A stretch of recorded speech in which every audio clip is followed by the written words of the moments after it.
The rain hammered down on the coral airstrip at Port Moresby as dawn broke on March 1st, 1943. Standing in the downpour, Major Ed Larner watched his B-25 Mitchell bomber crews going through their pre-flight routines, preparing for what senior commanders had already written off as a suicide mission. And here's what makes this story remarkable. This 31-year-old pilot, despite completing 72 combat sorties, hadn't managed to sink a single enemy vessel.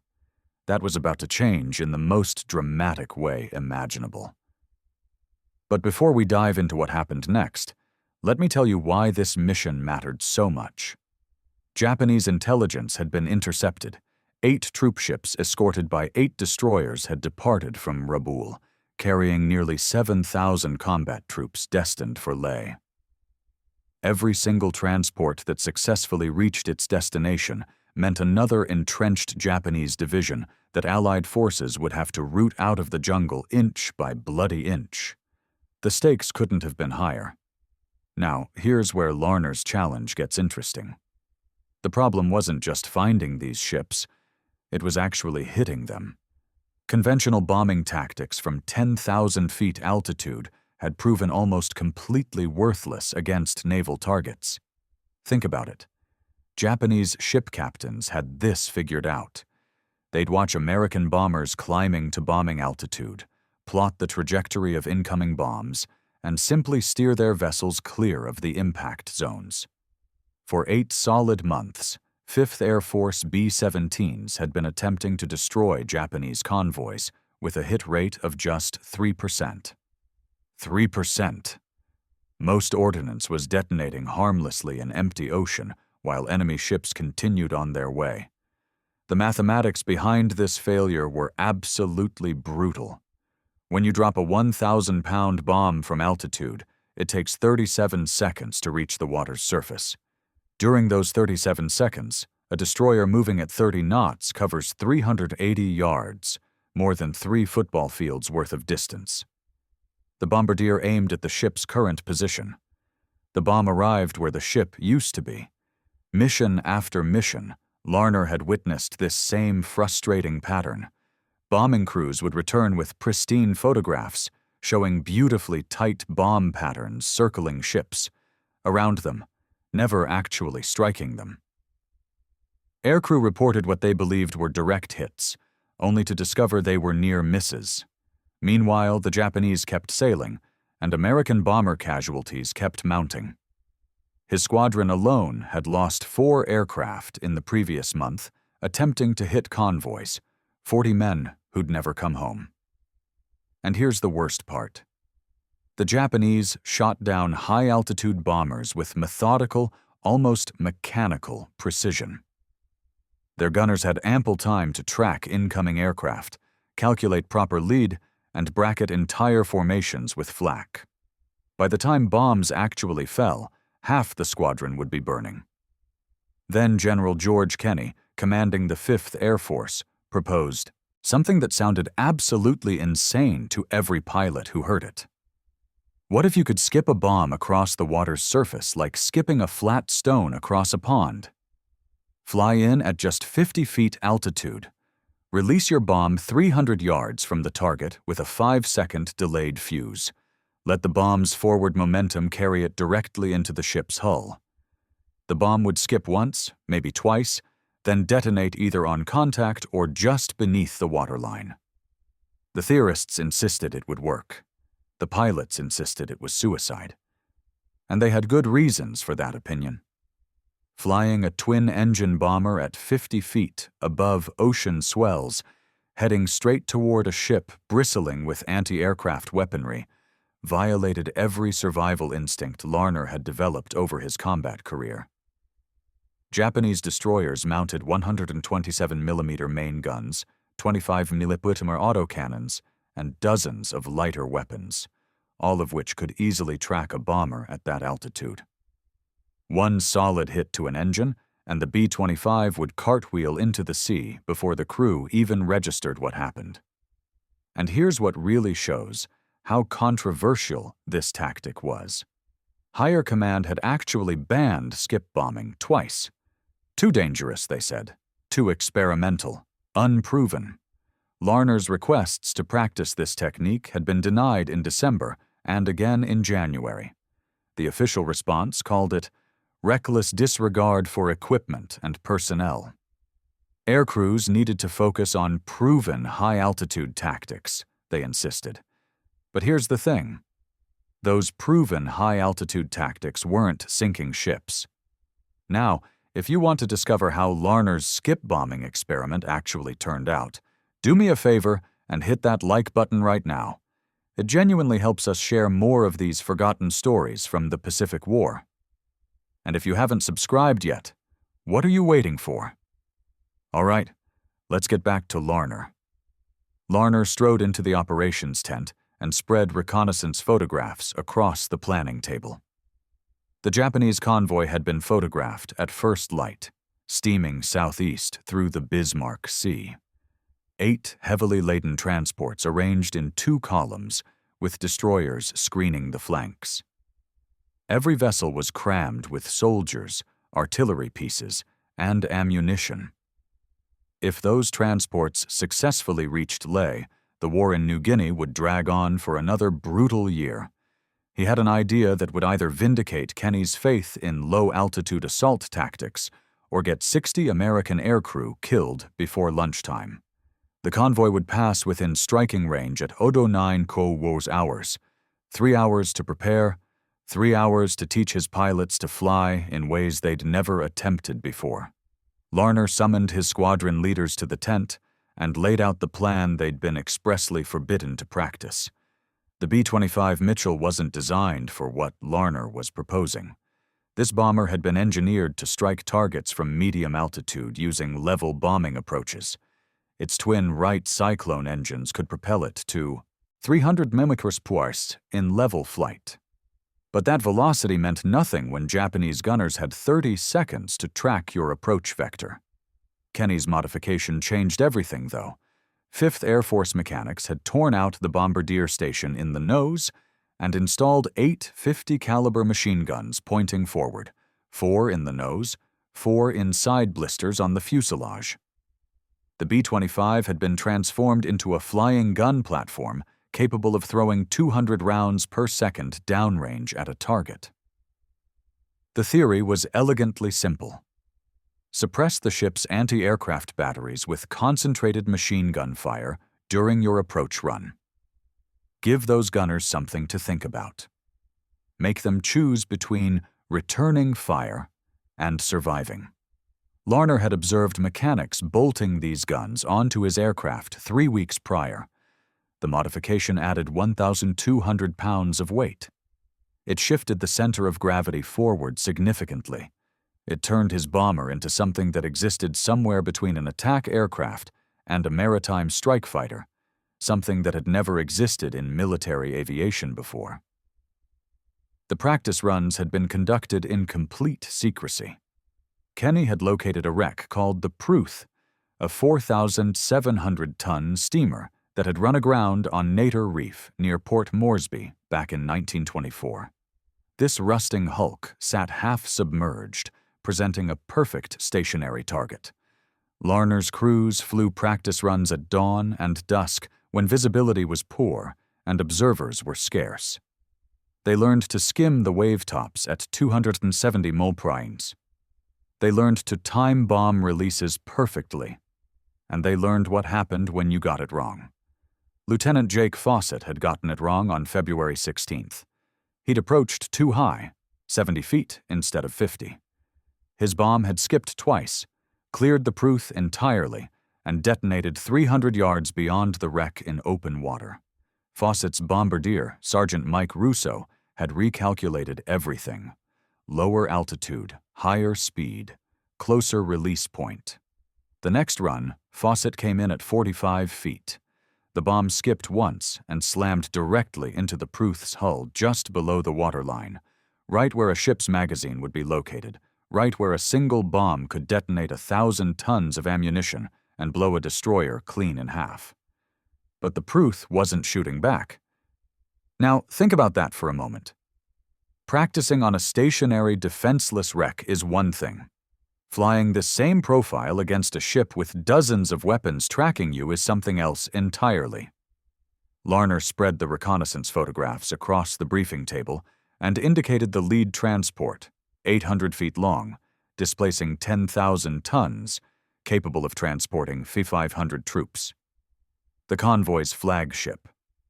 Every officer in that tent understood exactly what was at stake. Japanese reinforcements had transformed Buna into a 6-month nightmare that had cost 5,000 Allied casualties. Leh would be exponentially worse if those transports unloaded their cargo. The mathematics of skip bombing demanded precision that most bomber crews had never attempted. Approach altitude, 50 feet above water surface. Approach speed, 270 methrefractoris. Release point, 300 yards from target. Bomb trajectory angle, 8 degrees. Delay fuse, 5 seconds. Miss any single variable, and your bomb would either skip completely over the ship, detonate short of the target, or strike the water at the wrong angle and sink without detonating. Larner assigned each pilot a specific target, transports 1 through 8, destroyers as secondary targets only if the transports were already burning. No bomber would attack the same ship twice. Maximum efficiency, maximum destruction. 1 pass, 1 bomb, 1 opportunity. The crews filed out to their aircraft at 07 hours, 54 men in 9 B-25s.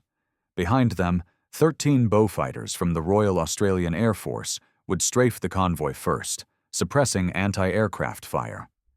Above them, 16 B-17 Flying Fortresses would bomb from altitude, forcing Japanese ships to maneuver and disrupting their formations. P-38 Lightning fighters would keep Japanese Zeros occupied at high altitude, but the killing blow would come from Larner's 9 bombers at 50 feet. He climbed into his aircraft at 07:15. His co-pilot, Lieutenant Tom Benz, was already running through the pre-flight checklist. The bombardier, Staff Sergeant Carl Waltz, was checking the bomb release mechanism for the 4th time. Nobody spoke. The entire crew had flown together for 9 months. They understood what a 50-foot approach meant. They understood the odds. Larner started the port engine, then the starboard. The right cyclones caught and settled into their familiar roar. Around him, 8 other B-25s were winding up their engines. The formation would take off in flights of 3. Larner's flight first. Stay low over the water the entire route. Japanese radar couldn't track aircraft below 100 feet. Surprise was their only advantage. At 07:45, Larner released the brakes and began his takeoff roll. By 09:30, he would know whether Kenny's theory actually worked, or whether he just led his entire squadron into a massacre. The flight to the Bismarck Sea consumed 90 minutes. Larner maintained his formation at 30 feet above the ocean, low enough that spray from the wave tops occasionally spattered his windscreen. The B-25s flew in a loose V formation, each aircraft separated by 200 yards, close enough to maintain visual contact, far enough apart that one burst of flak couldn't take down 2 bombers simultaneously. Complete radio silence. The Japanese monitored every frequency. One transmission and the convoy would know American bombers were inbound. Surprise was worth more than coordination at this point. Larner checked his watch. 08:30. The convoy should be 60 miles northeast, steaming at 12 knots toward the Vitiaz Strait, right on schedule according to the morning reconnaissance report. The ocean below was empty. No whitecaps, no Japanese patrol boats, just endless blue water stretching to the horizon, in every direction. Flying this low, Larner couldn't see more than 5 miles ahead. The convoy could be anywhere within that radius. His navigation had to be absolutely perfect, 5 degrees off course, and they'd miss the target entirely. Come up on the convoy from the wrong angle, and the destroyers would have time to bring their main batteries to bear. At 8:52, Larner spotted smoke on the horizon. Black diesel exhaust from 16 ships steaming in formation. He keyed his throat microphone once. Click. The signal to Titan formation. His wingmen acknowledged with single clicks, radio discipline holding. The convoy took shape as they closed the distance. 2 columns of transports, 4 ships per column, with destroyers forming a protective screen 2 miles ahead and on both flanks. Larner counted gun positions on the nearest destroyer. 6 main turrets, dozens of smaller weapons. Every gun would be tracking his approach once they broke the horizon. At 8:57, the Beaufighters went in. Larner watched from 3 miles out as 13 Australian aircraft dove on the convoy from the northeast. Their 20mm cannons raked destroyer decks. Tracers arced across the water. Japanese anti-aircraft guns swung toward this new threat, exactly as planned. The Beaufighters weren't there to sink ships. They were there to make the gunners look the wrong direction. 30 seconds later, the B-17s arrived at 10,000 feet. Larner saw bomb bay doors opening. Bombs tumbled toward the convoy. The Japanese ships began evasive maneuvers, turning hard to port and starboard. Columns broke apart. Spacing increased. The destroyers accelerated to flank speed, white water foaming at their sterns. Confusion. Perfect. Larner pulled back on the throttles and descended to 40 feet. His airspeed dropped to 260 mph. Waltz, his bombardier, was calling out distances. 4,000 yards, 3,800, 3,600. Each ship in the convoy was now clearly visible. Larner picked his target, the second transport in the port column, 700 feet long, sitting low in the water, fully loaded. His bomb would strike amidships, right where the troop compartments were packed with soldiers. The destroyer on the left flank spotted them. Larner saw muzzle flashes. The first shells arced toward his formation. Too high. The Japanese gunners were accustomed to tracking bombers at altitude. They hadn't adjusted for a 50-foot approach yet. At 2,000 yards, Larner opened fire. All 8 50-caliber machine guns hammered simultaneously. Tracers walked across the transport's superstructure. Glass shattered. Metal sparked. Men on deck dropped or dove for cover. The suppression was working. The anti-aircraft crews couldn't return fire while 50-inch bullets were tearing through their positions at 800 rounds per minute, 1,200 yards. Larner's wingmen were spreading out, each bomber lining up on its assigned target. The formation was fragmenting by design, 9 bombers attacking 9 ships simultaneously. No time for defenders to shift. Fire. No time to coordinate a response. 800 yards. The destroyer's main guns fired again. This time the shells bracketed Larner's flight. Left, right, close enough to rock the aircraft with concussion. Shrapnel pinged off the fuselage. Benz, the co-pilot, called out, "Damage! Port engine oil pressure dropping. Still in the green." 600 yards. The transport filled Larner's windscreen. He could see individual soldiers on deck scrambling for cover, could see the bridge windows, could see the ship's gun crews swinging their weapons toward him. Every instinct screamed to pull up, to climb, to get away from the wall of steel rushing toward him at a combined closing speed of 300 mph, 400 yards. Waltz's voice cut through the engine roar. "Bomb armed! Ready for release!" 300 yards. Larner pressed the bomb release. He felt the aircraft lurch upward as 1,000 pounds dropped free. The bomb tumbled forward, carried by momentum.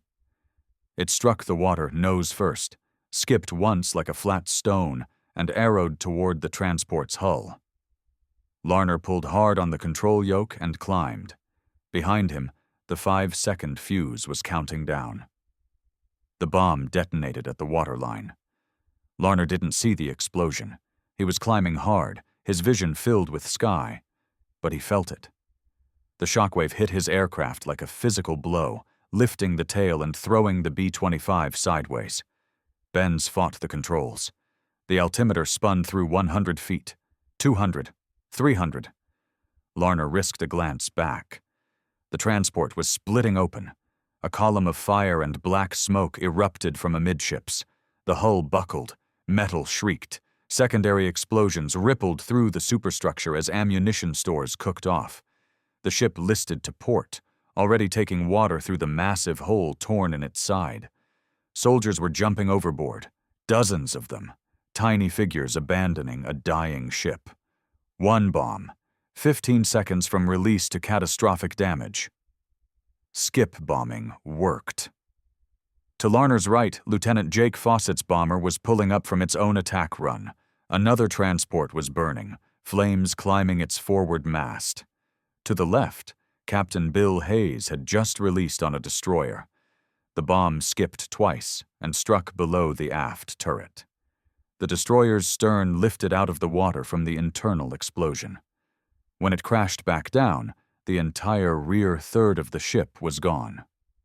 The destroyer began settling by the stern, sinking fast. 4 targets hit in the first 90 seconds. The Japanese convoy was in absolute chaos. But the defenders were adapting rapidly. A destroyer on the far flank had turned to face the bombers head-on. Its main guns fired in rapid succession. The shells walked across the water toward Lieutenant Tom Mitchell's B-25. The first shell missed by 50 yards, the second by 20. The third hit. Mitchell's aircraft disintegrated. The bomb still attached under the fuselage detonated on impact. The explosion vaporized the bomber instantly. No parachutes, no survivors. Fakur, men gone between one heartbeat and the next. Larner watched the debris scatter across the water. No time to process it, no time to mourn. The attack was still in progress. And here's what makes this moment so remarkable. Despite watching their comrades' aircraft explode, the remaining B-25s pressed their attacks. Lieutenant Carl Johnson lined up on the lead transport, the convoy flagship. His approach was textbook perfect. 50 feet, 270 malfriacho, machine guns blazing. The Japanese crew was firing back with everything they possessed. 20-meter cannons, heavy machine guns, even rifles. The air between Johnson's bomber and the transport was solid with tracers. Johnson's bomb release was perfect. The weapon skipped once and punched through the transport's hull just forward of the bridge. The delay fuse gave it time to penetrate deep into the ship before detonating. The explosion tore through 3 decks. Fire erupted from the cargo holds. Larner knew exactly what was in those holds: ammunition, artillery shells, fuel drums. The transport became an inferno. Men were burning on deck, jumping into the sea, trailing smoke as they fell. Lieutenant Paul Warren's bomber took hits during its approach. A Japanese gunner on one of the destroyers had finally adjusted for the low-altitude attack profile. 20mm shells ripped through Warren's port wing. Fuel streamed from the punctured tank. Warren held his course. 300 yards, 200. At 150 yards, he released. The bomb skipped and struck the transport below the waterline. Warren banked hard right, trailing fire. His co-pilot, Lieutenant Dave Miller, was already activating the fire suppression system. The flames died. The bomber was still flying, barely. 6 transports burning or sinking. 2 destroyers damaged. 1 B-25 lost. The attack had lasted 4 minutes. Now here's where it gets even more intense. The second wave was coming in. 9 more B-25s from the 90th Bomb Squadron, led by Major Ralph Chelly. They'd watched Larner's attack from 5 miles out. They knew the tactic worked. They knew the cost. Chelly's formation spread out, each bomber selecting a target from the ships still afloat. The Japanese were ready this time. Every gun in the convoy was tracking low. The destroyers had formed a defensive line, their main batteries firing in coordinated volleys. The ocean erupted with shell splashes. The barrage was intense, deadly, calculated. The Japanese had learned from the first attack. They would make the Americans pay dearly for the second. Chelly's bomber came in from the east, directly into the sun. Smart thinking. The Japanese gunners were half blind, firing at shadows. His bomb hit a transport that was already listing. The explosion accelerated the sinking process. The ship rolled onto its side, and went under in less than 2 minutes. Over 200 soldiers went down with it. Lieutenant Harold Jensen wasn't as fortunate. His approach angle was wrong. Too shallow, too fast. His bomb skipped 3 times, cleared the Tsiukobu target destroyer entirely, and detonated harmlessly beyond the convoy. Jensen pulled up and circled for another run. The Japanese destroyer he'd missed tracked him throughout the entire turn. When Jensen came around for his second pass, the destroyer was waiting. The first shell took off his port engine. The second struck the cockpit directly. Jensen's B-25 rolled inverted and crashed into the sea at 300 mph. No explosion, just impact. The ocean swallowed the aircraft and continued moving. 2 bombers down, 7 transports sinking, 3 destroyers crippled. The battle had been raging for 8 minutes, and Larner realized with cold clarity that the Japanese still had 60 Zero fighters somewhere above the clouds. The Zeros appeared at 09:15, 18 of them diving from 12,000 feet. Larner saw them through scattered clouds, silver shapes dropping toward the bombers like hawks on field mice. The P-38 Lightnings were supposed to keep them occupied. Something had gone catastrophically wrong. Either the Lightnings were outnumbered, or the Japanese had committed a second fighter group that nobody knew about. Larner's B-25 was vulnerable, low on fuel, low on ammunition. The machine guns in his nose had maybe 200 rounds remaining. Not enough for a sustained dogfight. Not enough to hold off a determined Zero pilot who'd learned to respect American bombers the hard way. He pushed the throttles forward and dove to wave-top height, 20 feet, 15. The propellers were churning salt spray. The Zeros split into 2 groups. Half stayed high to engage the P-38s. The other 9 went after the bombers. They came in fast, 400 mm, firing their 20mm cannons from 1,000 yards out. Larner saw tracers arc past his canopy. Too close. He jinked left, then right, making himself a difficult target. Behind him, Staff Sergeant Tommy Blake was in the dorsal gun turret, firing short, controlled bursts at the nearest Zero. The Japanese fighter broke off, not damaged, just cautious. Lieutenant Warren's damaged bomber wasn't so lucky. A Zero latched onto his tail and stayed there. Warren tried every evasive maneuver he knew. Climbs, dives, hard banking turns that stressed his damaged wing. Nothing worked. The Zero pilot was good. Patient. He waited until Warren ran out of airspeed in a climbing turn, then fired a 2-second burst. Warren's starboard engine exploded. The bomber nosed over and went into the ocean. Larner saw 3 parachutes, 3 out of 5. Better than nothing. The Zeros pressed their attack for 6 minutes, then abruptly broke off and climbed. Larner couldn't figure it out until he saw why. The B-17s were coming back for a second pass at 10,000 feet. The Zeros had to choose, attack the bombers below or defend the convoy from above. They chose above. The heavy bombers were the bigger threat to what remained of the convoy. Larner used the reprieve to assess damage. His port engine was running rough, oil pressure fluctuating. Fuel gauge showing 60%. Enough to make it back to Port Moresby. Maybe. He looked back at the convoy.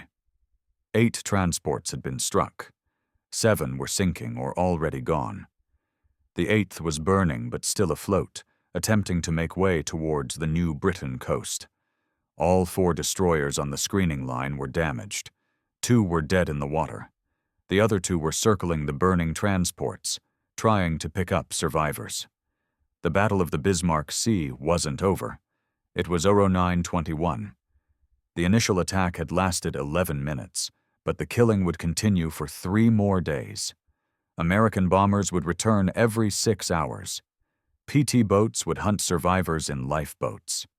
The Japanese had committed 7,000 troops to this convoy. Fewer than 1 to 200 would make it to Leh. The rest would drown, burn, or die of exposure in the tropical sun. Larner set course for home. His formation was scattered across 30 miles of ocean. 4 bombers were confirmed lost, 20 men dead or missing.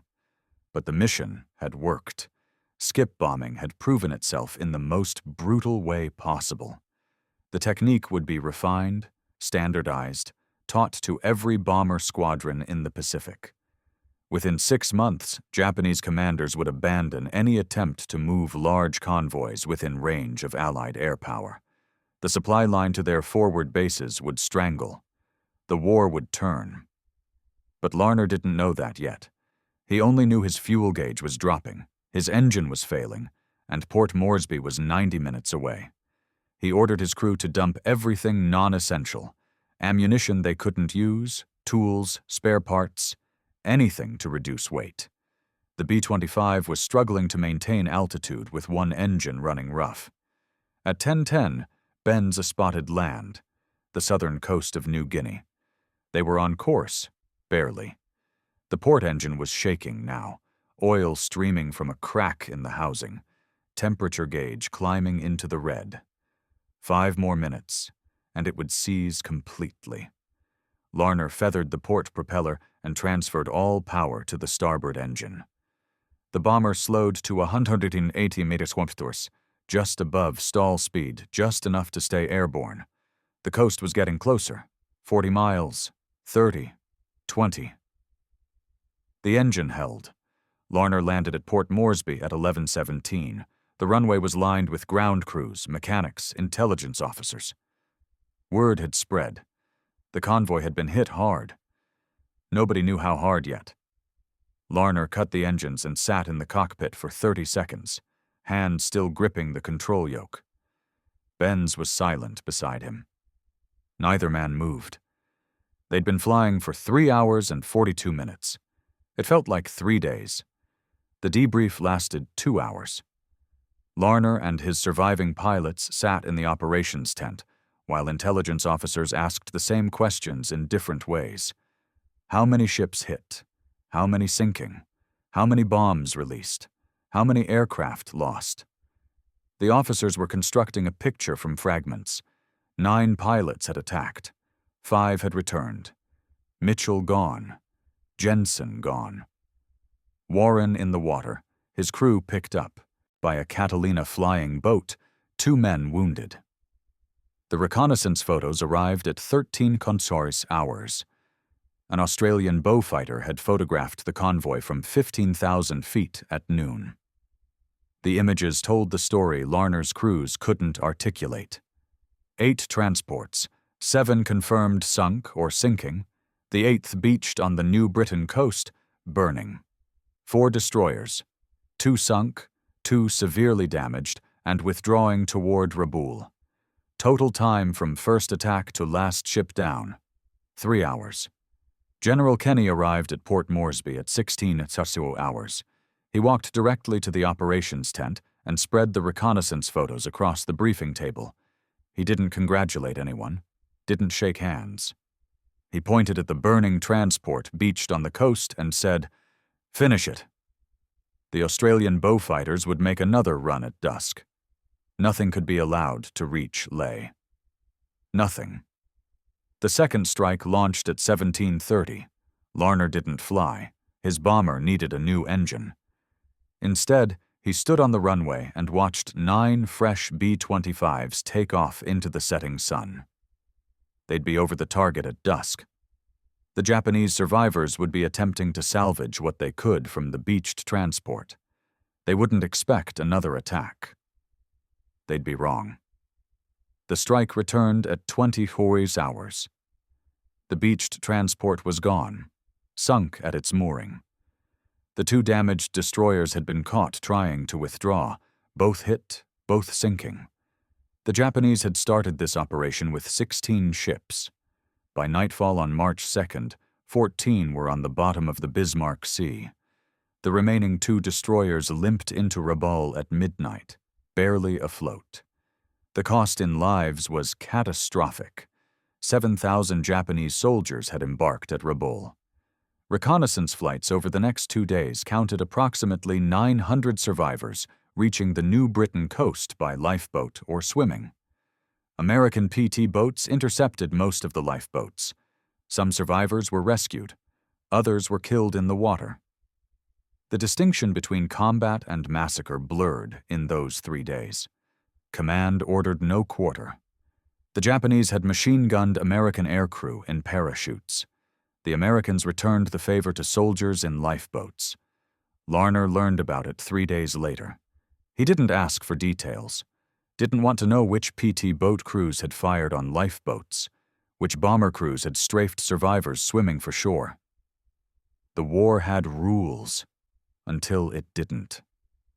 The rules had stopped applying somewhere between Mitchell's bomber disintegrating and the last Japanese transport going under. Nobody talked about it. Nobody wrote it in after-action reports. It happened anyway. The final count came through on March 7th. Japanese losses: 8 transports sunk, 4 destroyers sunk, approximately 3,000 troops drowned, another 1,500 killed by air attack. 1 to 200 reached Leh overland through the jungle. They arrived without weapons, without supplies, without organization. They were combat ineffective. The reinforcement operation had failed. Completely. American losses: 4 B-25s, 1 B-17, 2 P-38s, 13 aircrew killed, 6 wounded. Against an entire Japanese convoy, the exchange rate was absurdly one-sided. Skip bombing had worked, but it had worked because Larner's crews had been willing to fly straight at destroyers at 50 feet while anti-aircraft fire turned the air into metal. Courage didn't cover it. Insanity was closer. Kenny called it the most decisive air-sea battle of the Pacific War. Admiral Yamamoto called it a disaster. The Japanese Navy immediately canceled all future large convoy operations within range of Allied land-based air power. The supply line to New Guinea was severed. The garrisons at Lai, Salamaua, and Madang would have to survive on what they already possessed. They wouldn't survive long. But the Battle of the Bismarck Sea changed more than Japanese strategy. It changed how every air force in the world thought about attacking ships. The Americans refined skip bombing. The British adopted it. The Soviets copied it. By 1944, low-altitude bombing had become standard doctrine for maritime strike aircraft worldwide. Now here's something that might surprise you.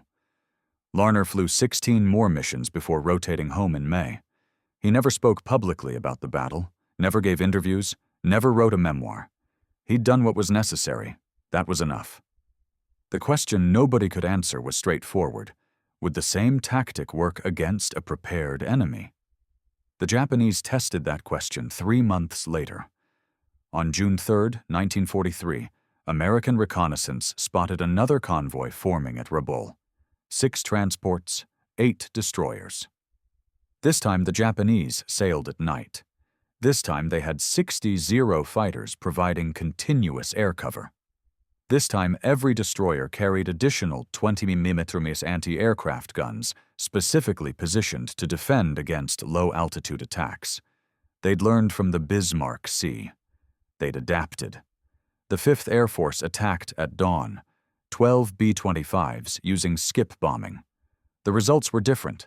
2 transports hit, 1 destroyer damaged, 3 B-25s shot down. The exchange rate had shifted. Japanese anti-aircraft defense had improved dramatically. Gunners who'd survived the Bismarck Sea had trained their replacements. They knew to track low. They knew to fire early. They knew to concentrate fire on bombers during the final approach when aircraft were committed and couldn't maneuver. The Americans adapted in return. By July, 5th Air Force mechanics had installed additional armor around cockpits and engines. They'd increased forward-firing armament to 12 .50 caliber machine guns. Some B-25s carried 14 guns. The theory remained the same: suppress defensive fire with overwhelming firepower during the approach. Give enemy gunners no choice except take cover or die. The modification worked. On November 2, 1943, 38 B-25s attacked Rabaul Harbor in the largest skip bombing raid of the war. The harbor contained 18 warships and 30 merchant vessels. Direct hits: 1 heavy cruiser sunk, 1 destroyer sunk, 2 auxiliary vessels destroyed, 16 merchant ships damaged or sinking. The raid lasted 18 minutes. American losses: 2 B-25s. The exchange rate had swung back in America's favor, but Rabaul proved something else. Skip bombing worked best against ships in confined waters, ships that couldn't maneuver freely, ships anchored in harbor or trapped in narrow straits.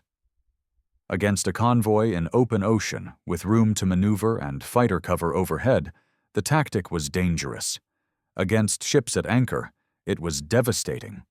The British adopted skip bombing in late 1943. Royal Air Force Beaufighters equipped with the technique attacked German convoys off Norway. The results mirrored the Pacific experience: high casualties, high success rate. The Germans responded by adding more anti-aircraft guns to their merchant vessels and requiring convoys to sail only under heavy fighter escort. The cost of moving supplies by sea increased dramatically. The effectiveness decreased proportionally. The Soviets used skip bombing against German ships in the Black Sea and Baltic. Their technique was cruder: lower approach altitude, heavier bombs, less suppressive fire. The results were mixed. Some ships sunk, many bombers lost. The Soviets had courage. They lacked the training and equipment refinement the Americans had developed through trial and error in the Pacific. By 1944, skip bombing had evolved beyond its original form. American tactics now included coordinated attacks. High-altitude bombers would attack first, forcing ships to maneuver. Fighters would strafe to suppress anti-aircraft fire. Then the skip bombers would come in low while defenses were distracted and disorganized. The multi-layered approach reduced losses while maintaining effectiveness. The statistics tell the story. Between March 1943 and August 1945, American aircraft using skip bombing sank or severely damaged 212 Japanese vessels. The cost was 47 bombers lost, a kill ratio of 4.5 ships per bomber. For comparison, high-altitude bombing achieved a kill ratio of 0.3 ships per bomber. Skip bombing was 15 times more effective, but the human cost was harder to quantify.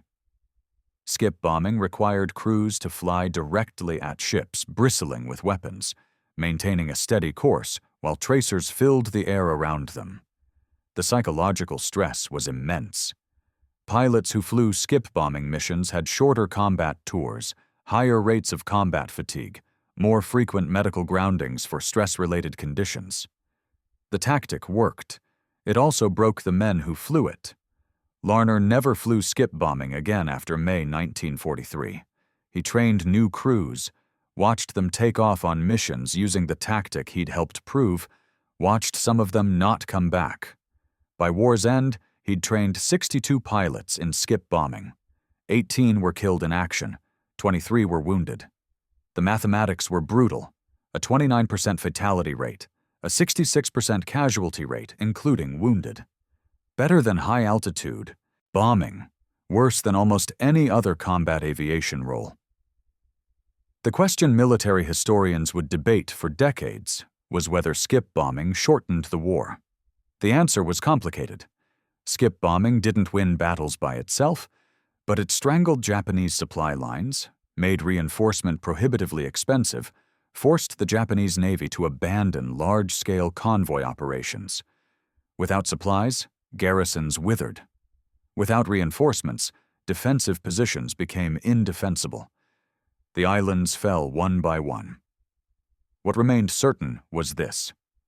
On March 2nd and 3rd, 1943, 9 B-25 bombers flying at 50 feet had destroyed an entire Japanese convoy in 15 minutes of sustained combat. The tactic had been banned twice, called suicide by everyone who heard it, proven effective by men willing to fly into walls of anti-aircraft fire, because the alternative was letting 7,000 enemy soldiers reach their destination. The bombers that attacked the Bismarck Sea convoy were scrapped after the war. None survived as museum pieces. Major Ed Larner returned to the United States in June 1943. He was 31 years old. He'd flown 88 combat missions. He'd survived longer than most bomber pilots in the Pacific. The Army Air Force wanted him to train new crews, teach them what he'd learned, pass on the techniques that had worked. He refused. Larner requested and received a transfer to transport aircraft. He spent the rest of the war flying C-47s, moving supplies and personnel across the Pacific. No combat, no skip bombing, no more missions where he watched crews he'd trained die in aircraft he'd taught them to fly. He never explained the decision. Never had to. Command understood. Some men could keep flying combat after what they'd seen. Others couldn't. There was no shame in either choice. He was promoted to lieutenant colonel in December 1943. He declined the promotion twice before accepting. He didn't want recognition. He wanted to finish the war and go home. He got his wish in September 1945. Japan surrendered. Larner mustered out 3 months later with a Distinguished Flying Cross, 2 air medals, and a Purple Heart from shrapnel wounds he'd never mentioned in any after-action report. Larner died in 1997 in Sacramento, California. He was 85 years old. His obituary in the local newspaper mentioned his military service in one sentence. It didn't mention the Battle of the Bismarck Sea, didn't mention skip bombing, didn't mention that he'd helped develop a tactic that changed naval warfare. He'd asked his family not to discuss it. They honored his request. General George Kenney received credit for skip bombing in most historical accounts. That was fine with Larner. Kenney had conceived the theory. Larner had just proven it worked. The distinction mattered to historians. It didn't matter to the pilots who flew the missions. They knew who'd led the first attack. They knew who'd trained them. They knew whose techniques kept them alive when Japanese gunners were tracking their approach at 50 feet. The B-25 Mitchell bomber became legendary, partly because of skip bombing. The aircraft served in every theater of World War II, but its reputation was built in the Pacific, flying missions that shouldn't have been survivable. By war's end, B-25s had sunk more enemy shipping than any other bomber type. The technique Larner and his crews had proven in March 1943 became standard doctrine for every B-25 unit in the Pacific. No museum displays a B-25 specifically flown in the Battle of the Bismarck Sea. The aircraft were worn out by war's end. Most were scrapped for aluminum. A few survive in museums, restored to flying condition, or displayed as static exhibits. The National Museum of the United States Air Force in Dayton, Ohio, has a B-25 Mitchell. So does the Smithsonian. Neither flew at the Bismarck Sea, but they represent the crews who did. The battle itself is largely forgotten outside military history circles. It doesn't have the name recognition of Midway or Guadalcanal.